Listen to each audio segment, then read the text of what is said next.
सुशांत सिंह राजपूत इकलौते ऐसे स्टार नहीं हैं जिनकी मौत हत्या या की गुत्थी में उलझ कर रह गई, बल्कि जब अपने जमाने की सुपरस्टार रही दिव्या भारती की मौत हुई थी तो उनकी भी मौत या हत्या की गुत्थी में उलझ गई थी। वैसे दिव्या भारती की भी मौत ऑन पेपर एक के रूप में ही दर्ज है, मगर जब आप उनकी मौत से पहले तथा बाद में घटी घटनाओं पर नजर डालेंगे और सोचेंगे तो आपको एक अलग ही मामला समझ आएगा। तो आखिर दिव्या भारती की मौत से ठीक पहले और मौत के बाद क्या कुछ हुआ था? मौत की असल वजह क्या थी? दिव्या भारती के साथ घटी घटना के समय घर में कौन कौन था? और दिव्या भारती की मौत को उनके पति साजिद नाडियावाला और अंडरवर्ल्ड की साजिश क्यों कहा जाता है? चलिए जानते हैं सब कुछ इस वीडियो में। दिव्या भारती की मौत के बारे में बात करने से पहले थोड़ा इनके शुरुआती सफर पर एक नजर डाल लेते हैं। दिव्या भारती का जन्म 25 फरवरी 1974 को मुंबई में हुआ था। इनके पिता का नाम ओम प्रकाश भारती तथा मां का नाम मीता भारती था। अपनी खूबसूरती और कमाल की अदाकारी के दम पर बहुत कम समय में बॉलीवुड में कामयाबी की बुलंदी पर पहुंचने वाली दिव्या भारती बचपन से ही बहुत ज्यादा खूबसूरत थीं।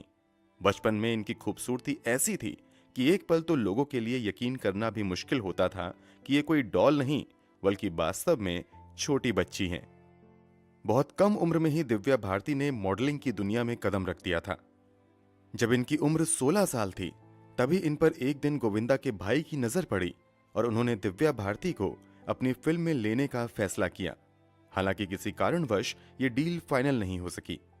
इसके कुछ समय बाद दो और प्रोड्यूसर सामने आए जिन्होंने दिव्या भारती को अपनी फिल्मों में लेने का मन बनाया, मगर बात यहां भी नहीं बनी और फिर इंतजार लंबा होता देख दिव्या भारती ने अपने फिल्मी करियर की शुरुआत साउथ की फिल्मों से करने का फैसला किया और उन्होंने 1990 में साउथ के सुपरस्टार वेंकटेश के साथ अपनी पहली तेलुगु फिल्म की। इस फिल्म का नाम बॉबीली राजा था। बॉक्स ऑफिस पर फिल्म बहुत ज्यादा कमाल तो नहीं कर पाई, मगर दिव्या भारती की खूबसूरती ने हर किसी का ध्यान अपनी ओर आकर्षित किया था।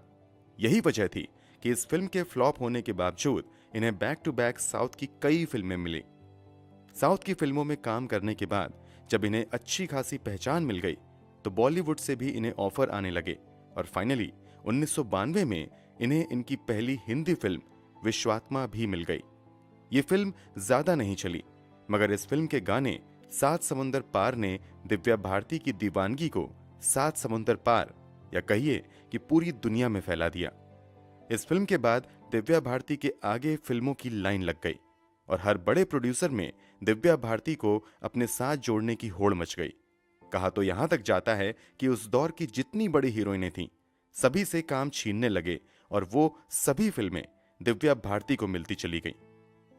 इस कारण दिव्या भारती 90s के दौर की हाईएस्ट पेड बॉलीवुड एक्ट्रेस भी बन गई। एक तरफ उनका फिल्मी करियर उड़ान भर रहा था तो दूसरी तरफ उनकी पर्सनल लाइफ में भी काफी बदलाव आ रहे थे। इनकी पहली सुपरहिट फिल्म शोला और शबनम की शूटिंग के दौरान एक्टर गोविंदा ने इनकी मुलाकात डायरेक्टर प्रोड्यूसर साजिद नाडियावाला से करवाई। बाकियों की तरह साजिद नाडियावाला भी दिव्या भारती की खूबसूरती को देखकर अपना दिल हार गए। यहीं पर दोनों में दोस्ती हुई और देखते ही देखते ये दोस्ती प्यार में बदल गई।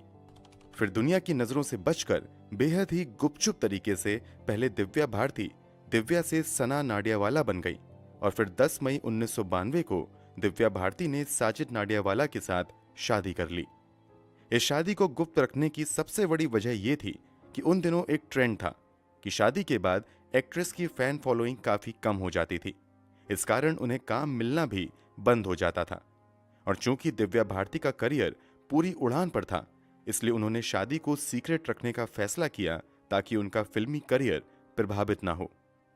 शादी के बाद साजिद नाडियावाला ने मुंबई के अंधेरी वेस्ट के वर्सोवा में स्थित तुलसी अपार्टमेंट के 5th फ्लोर पर एक फ्लैट किराए पर लिया था। दिव्या भारती यहीं रहती थीं। दिव्या रहती तो मुंबई में थीं, मगर काम के सिलसिले में ये अक्सर बाहर और दूसरे राज्यों में आया जाया करती थीं। बात 5 अप्रैल 1993 की है। दिव्या भारती एक काम के सिलसिले में हैदराबाद जाती हैं। यहां सारे काम निपटाने के बाद प्लान था कि वो अपने दोस्तों के साथ एक पार्टी में जाएंगी और कुछ शॉपिंग भी करेंगी, मगर जरूरी काम खत्म होने के बाद वो अपने सारे दूसरे प्लान को पोस्टपोन कर देती हैं और वापस मुंबई आ जाती हैं। अब तक दिव्या भारती एक सुपरस्टार बन चुकी थी और इनके पास बहुत सारा पैसा भी आ चुका था, मगर ये अब तक मुंबई में अपना घर नहीं ले पाई थी। इसी कसक को पूरी करने के लिए वो लंबे समय से कोशिश में लगी हुई थी। इत्तेफाक से हैदराबाद से वापस आने के बाद एक फ्लैट के सिलसिले में इनकी बात भी बन जाती है और मुंबई के बेहद ही पॉश इलाके में एक 4 BHK फ्लैट की डील भी ये फाइनल कर लेती हैं। घर खरीदने की खुशी परिवार वालों के साथ शेयर करने के लिए दिव्या अपने छोटे भाई कुणाल भारती को भी बुला भेजती हैं। इसके अलावा अपनी खुशी में शामिल होने के लिए ये अपनी कॉस्ट्यूम्स डिजाइनर दोस्त नीता लुल्ला को भी बुला लेती हैं। नीता लुल्ला अपने पति डॉक्टर श्याम लुल्ला के साथ रात के लगभग 9 बजे दिव्या भारती के यहाँ आ भी जाती हैं। नीता लुल्ला और डॉक्टर श्याम लुल्ला के दिव्या भारती के घर आने के पीछे की एक दूसरी वजह भी दिव्या भारती की मौत के बाद सामने आई थी। हम उस पर आगे बात करेंगे। फिलहाल कहानी पर वापस आते हैं। दिव्या भारती की ज्यादातर फिल्मों की कॉस्ट्यूम डिजाइनर नीता लुल्ला ही थी। इसी छोटी सी पार्टी के बहाने नीता और दिव्या अपने आने वाली फिल्म आंदोलन के कॉस्ट्यूम डिजाइन को भी फाइनल करने में लग जाती हैं। इन सभी बातचीत के दौरान घर में मौजूद ये तीनों शराब भी पीते हैं। श्याम, नीता और दिव्या के अलावा इस घर में एक और व्यक्ति मौजूद था और वो थी बचपन से दिव्या भारती की देखरेख करने वाली नौकरानी अमृता कुमारी। इस मीटिंग के दौरान अमृता कुमारी लगातार किचन में इन लोगों की पसंद के स्नैक्स तैयार कर रही थी। इस समय तक साजिद नाडियावाला यानी दिव्या भारती के पति घर नहीं लौटे थे। बातचीत और शराब का दौर 9 बजे शुरू होता है, जो लगभग 11 साढ़े 11 तक चलता ही रहता है। अब तक दिव्या का भाई कुणाल यहीं था, मगर वो देर रात को जरूरी काम की बात कहकर यहां से निकल जाता है। इन्हीं सबके बीच दिव्या भारती हॉल में आती हैं, जहां पर नीता और श्याम बैठे हुए थे। यहीं पर दिव्या अपने ग्लास में फिर से शराब डालती हैं और टीवी ऑन करने के बाद थोड़ी देर यहीं पर बैठती हैं। थोड़ी देर बैठने के बाद वो बालकनी की तरफ बढ़ जाती हैं। बालकनी में एक खिड़की भी बनी हुई थी। ये तुलसी अपार्टमेंट की इकलौती खिड़की थी जिसमें लोहे का ग्रिल नहीं लगा हुआ था। इसके पीछे की वजह बताई जाती है कि अक्सर दिव्या खुद को शांत करने के लिए यहीं पर बैठा करती थी। हमेशा की तरह इस रात भी दिव्या भारती हाथ में शराब लेकर इसी खुली खिड़की पर आकर बैठती हैं। बैठते समय वो बाहर हॉल में बैठी हुई नीता से लगातार बातें भी कर रही थीं। अभी दिव्या भारती खिड़की पर ठीक ढंग से बैठ भी नहीं पाई थीं कि वो अपनी गर्दन दूसरी तरफ घुमाकर बाहर बैठे लोगों से कुछ बातें करने की कोशिश करती हैं। तभी अचानक से उनका बैलेंस बिगड़ता है और वो अचानक से नीचे गिरकर सीधे 5वें तल्ले से जमीन पर पहुंच जाती हैं। ये सब कुछ इतनी तेजी से होता है कि किचन में मौजूद अमृता को भी कुछ सोचने तक का समय नहीं मिल पाता है। दिव्या के गिरते ही अचानक से अमृता चिल्लाती हैं। अमृता की चीख सुनकर हॉल में बैठे नीता और श्याम दौड़ते हुए नीचे की तरफ जाते हैं। इस चीख पुकार को सुनकर आसपास के फ्लैट में रहने वाले दूसरे लोग भी नीचे की तरफ भागते हैं। नीचे खून से लथपथ दिव्या बिल्कुल बेसुध पड़ी हुई थी। शरीर में किसी तरह की कोई हरकत नहीं हो रही थी, हालांकि सांसें अभी भी चल रही थीं। डॉक्टर श्याम लुल्ला दिव्या को वहां मौजूद दूसरे लोगों की मदद से तुरंत RN कपूर हॉस्पिटल लेकर जाते हैं। ये वही हॉस्पिटल है जहां अक्सर रहस्यमयी मौत मरने वाले अक्सर बॉलीवुड स्टार्स के शव लाए जाते हैं। इधर डॉक्टर श्याम की पत्नी नीता घर की नौकरानी अमृता के साथ वहां से कुछ ही दूरी पर स्थित दिव्या के माता पिता के घर इस बात की जानकारी देने चली जाती हैं कि दिव्या खिड़की से गिर गई हैं। अस्पताल पहुंचते ही दिव्या को डेड ऑन अराइवल यानी अस्पताल पहुंचते ही मृत घोषित कर दिया जाता है। महज 19 साल की उम्र में कमाल की अदाकारा दिव्या भारती दुनिया से चली जाती हैं। अब तक रात के लगभग 1:30 बज चुके थे। तब टेक्नोलॉजी इतनी एडवांस नहीं थी, इसलिए दिव्या की मौत की खबर लोगों तक नहीं पहुंच पाई थी। दिव्या का शव कैजुअल्टी वार्ड की एक ट्रॉली में रखा हुआ था। पास में ही दिव्या के पिता और भाई के अलावा कुछ चुनिंदा लोग भी खड़े हुए थे। दिव्या के पिता का रो रो कर बुरा हाल था। वो बस एक ही रट लगाए जा रहे थे कि उन्होंने मेरी बेटी को मार दिया है। पास में ही दिव्या का भाई कुणाल भी था, जो दिव्या की मौत से बस 10 मिनट पहले तक दिव्या के साथ ही था और नए घर खरीदने की खुशी में शामिल था। कमाल की बात तो यह थी कि दिव्या की मौत को कई घंटे बीत चुके थे, मगर दिव्या की मां का कहीं भी अता पता नहीं था, बल्कि वो रात के लगभग 3:45 बजे अस्पताल आती हैं। अस्पताल पहुंचने तक उन्हें इस बात की जानकारी नहीं थी कि उनकी बेटी अब इस दुनिया में नहीं है, बल्कि उन्हें बताया गया था कि वो गिर गई हैं और कुछ चोट आई है। बाद में हुए खुलासे के मुताबिक जैसे ही दिव्या की मां पर दिव्या के पिता और भाई की नजर पड़ती है, दोनों उसी की तरफ तेजी से भागते हैं और दोनों एक साथ मीता पर चिल्लाते हुए कहते हैं कि जो हुआ है सब तुम्हारी वजह से हुआ है। मतलब दोनों दिव्या की मौत का जिम्मेदार दिव्या की मां को ही बता रहे थे। इन दोनों की चिल्लाने के बावजूद दिव्या की मां बिल्कुल खामोश रहती हैं और कोई जवाब नहीं देती हैं। इस बात का रहस्य आज तक कोई नहीं समझ पाया कि दिव्या की मौत के लिए दिव्या के पिता और भाई दिव्या की मां को क्यों तब जिम्मेदार ठहरा रहे थे और दिव्या की मां को अस्पताल आने में इतना लंबा समय कैसे लग गया। खैर, थोड़ी देर दिव्या की मां वहीं पर रुकती हैं और फिर थोड़ी देर बाद वहां से निकल जाती हैं।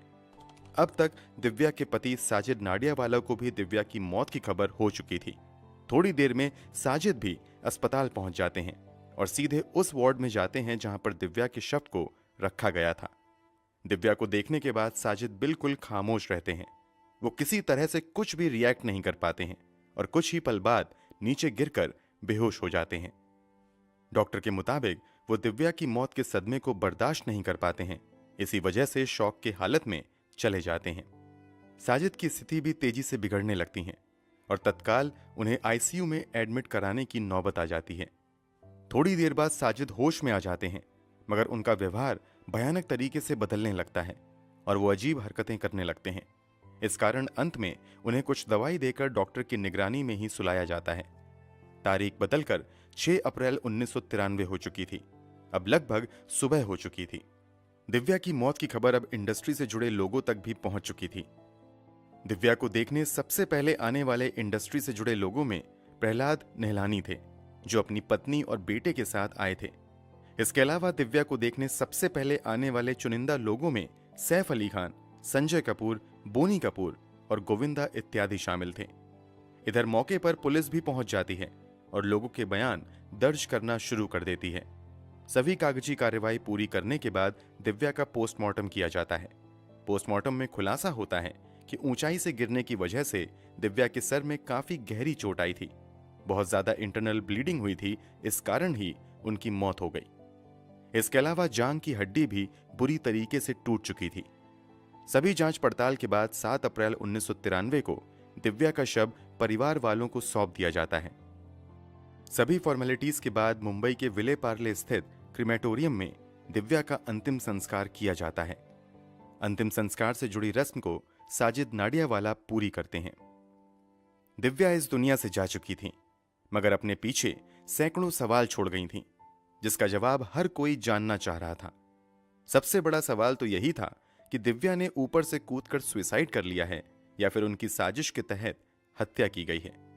जब पुलिस ने लोगों से पूछताछ करना शुरू किया तो एक के बाद एक कई खुलासे होने शुरू हो गए। पुलिस ने सबसे पहले घर के अंदर मौजूद डॉक्टर श्याम लुल्ला और उनकी पत्नी नीता का बयान दर्ज किया था। दोनों अपने बयान में एक ही बात कहते हैं कि वो पक्के तौर पर नहीं कह सकते कि दिव्या ने जानबूझकर ऊपर से छलांग लगाई या फिर बैलेंस बिगड़ने की वजह से गलती से वो गिर गईं। कमाल की बात तो ये थी कि इस घर में इस हादसे के वक्त एक और सदस्य था। वो थी घर की नौकरानी अमृता, मगर पुलिस ने पहले अमृता का बयान लेना जरूरी नहीं समझा। इसके पीछे की वजह क्या थी, कोई नहीं जानता। इससे भी ज्यादा चौंकाने वाली बात तो ये थी कि दिव्या भारती की मौत के ठीक 1 महीने बाद अचानक से अमृता की भी मौत हो जाती है। कहा जाता है कि हार्ट अटैक की वजह से अमृता की मौत हो गई। खैर, पुलिस 4 साल तक इस मामले की जांच करती रहती है और फाइनली सभी संभावित एंगल से जांच करने के बाद पुलिस दिव्या भारती की मौत को क्लियर कट एक्सीडेंटल डेथ का मामला बताती है। पुलिस किसी भी तरीके की साजिश से इनकार करती है। पुलिस ने भले ही अपनी जांच में इसे एक हादसा बता दिया था, मगर बाद में कुछ अनऑफिशियल सोर्सेज से कई चौंकाने वाले खुलासे हुए। एक दावा किया गया कि जब दिव्या हैदराबाद से वापस आती हैं तो वहां से वो एक दोस्त की पार्टी में जाती हैं। वहां वो बहुत ज्यादा शराब पीती हैं और फिर नशे में ही घर वापस आती हैं। यहां साजिद से उनकी काफी लड़ाई हो जाती है। लड़ाई के दौरान साजिद घर से निकलने लगता है। इस पर दिव्या कहती हैं कि अगर तुम 10 मिनट में वापस नहीं आए तो फिर तुम मुझे कभी नहीं देख पाओगे। साजिद काफी देर तक वापस नहीं आते हैं और फिर दिव्या के मौत की खबर आती है। दिव्या की करीबी रही एक और दोस्त ने अनऑफिशियल तरीके से दावा किया था कि दिव्या की मौत से पहले किसी बात को लेकर दिव्या और साजिद में काफी ज्यादा लड़ाई होती है। उन दिनों दिव्या सीवियर डिप्रेशन से भी जूझ रही थीं। इस कारण लड़ाई के दौरान दिव्या काफी एग्रेसिव होने लगती हैं।